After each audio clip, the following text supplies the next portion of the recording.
In this segment, I'm going to show you how to set up the awning on the Cruiser Slide. First of all, you'll need the pole diagram that comes with your camper. Secondly, it's possible to do with one person, and I'll show you some techniques to make that easy, but it's always a lot easier with two people.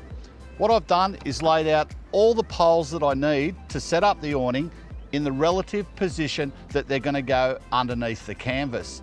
And now I'll get the ridge pole set up so we can get on with the awning.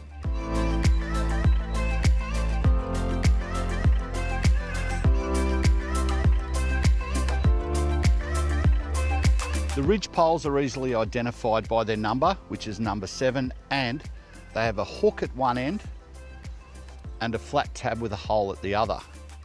The main bow pole right beside the door has a little chrome eyelet that this hook will fit into. So I've hooked my ridge pole in through the hole on the back bow pole here. I can extend it down, which will make it a lot easier to grab and set up as I go. I'll do that for all 4 ridge poles, and then I can zip on my canvas. To zip on the awning to the main tent, the zip starts at the back of the camper, just near this last ridge pole. You get it started and zip it across. For some people, it might be easier to lower the internal poles so they can reach it, or you can use a step ladder. My preference is grab a little window pole with a hook end on it, get the zipper started, then I can use this pole to pull the zipper across. You can do this from either inside the canvas or from outside.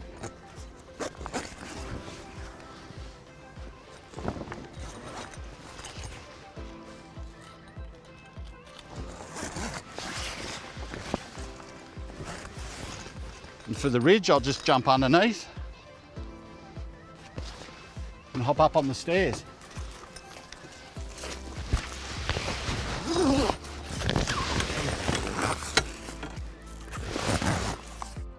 Now I've got my awning zipped on, I can use the same window pole to push down the Velcro on the rain flap.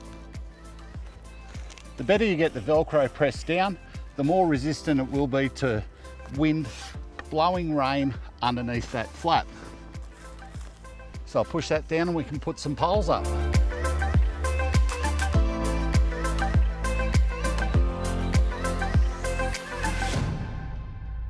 It's September in Queensland, and every day in September is windy in Queensland. So I'm going to use the procedure that I normally do when I'm setting up on my own in windy conditions. Generally, I'll start with the center ridge pole and set up the front spigot pole, and most times the canvas will hold it in place, stop it from falling over.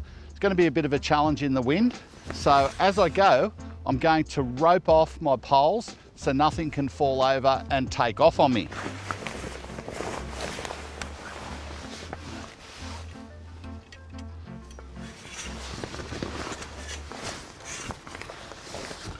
So starting with this center ridge pole, put the spigot pole underneath it,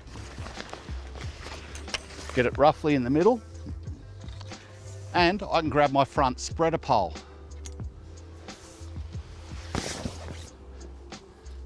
Now, put my end spigot pole on,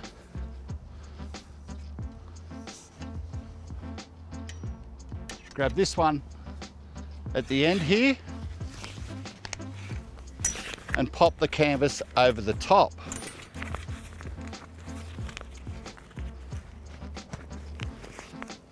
On the corner of the canvas here is a little rubber bungee with a brass coloured hook.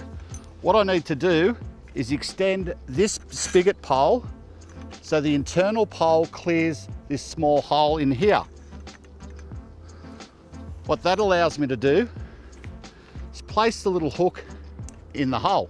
That'll hold this canvas on top of the spigot. I can extend my ridge pole out,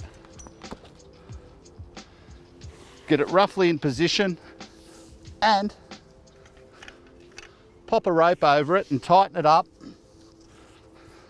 That'll keep this end under control, stop it blowing around, and I can move on to the next section. So I've got my next to last ridge pole set up. I'll just prepare it at the spigot pole to clear the little hole for the bungee clip. Now I can get the last ridge pole in place.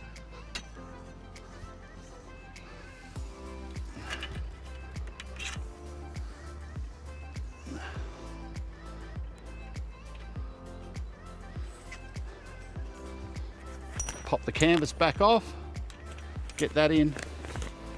Now I can get the spigot through the eyelet, clip that into place.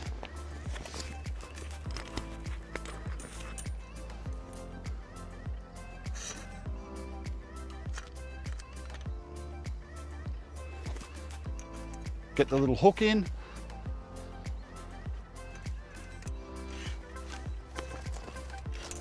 And extend the ridge pole out. It's a great idea to get your ridge poles extended to the correct length before you raise the entire awning up.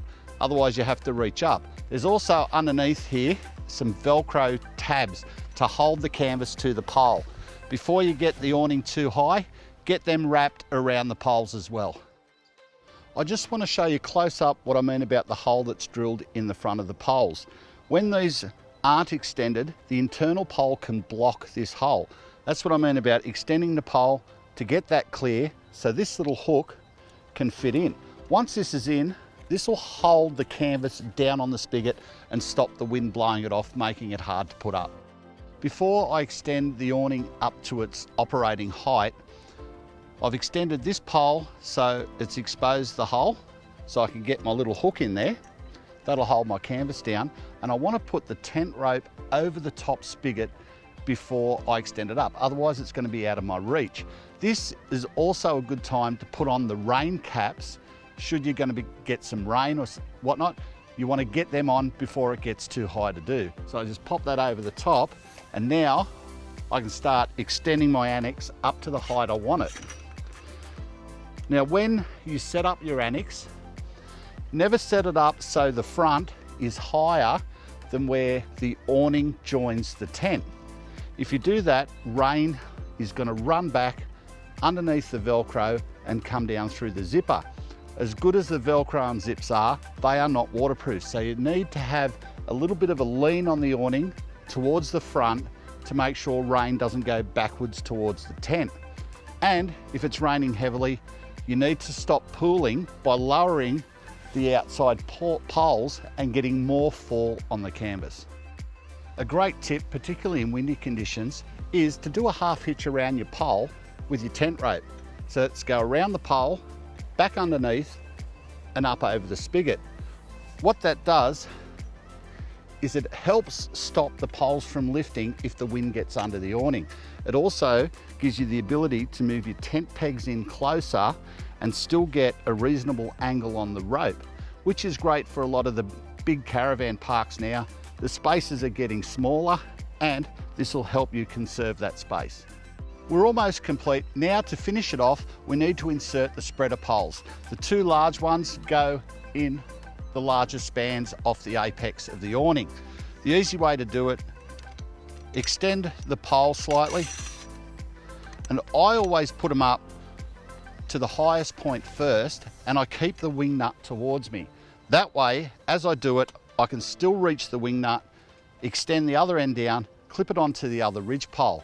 When you do this, you want to try and line the spreader poles up with the seam seal tape that goes over the join in the canvas.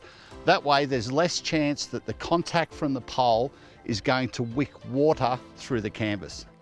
I just want to show you how to get the best out of this style of tent peg.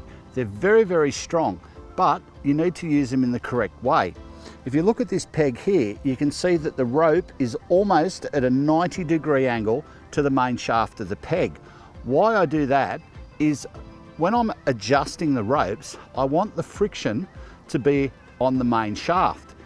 If the peg's up too vertical, the rope will try and bunch in this corner here and it will jam. It won't slide, it'll want to bunch up in there and make life difficult. So by putting the peg on around a 45-degree angle and angling your tent rope that way, it'll be smooth to use. The other thing is this extra hook here. You want to tap your peg in far enough so you slightly submerge this end of the peg. That'll stop any chance of the peg twisting and the rope slipping off the end of the peg. So,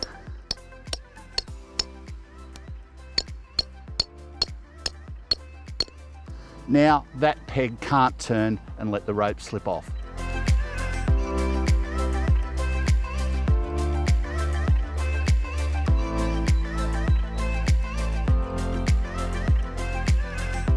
That's how you set up the awning for the Cruiser Slide with one person. Much easier with two people. For tips on setting up for inclement weather, head across and check out the masterclass.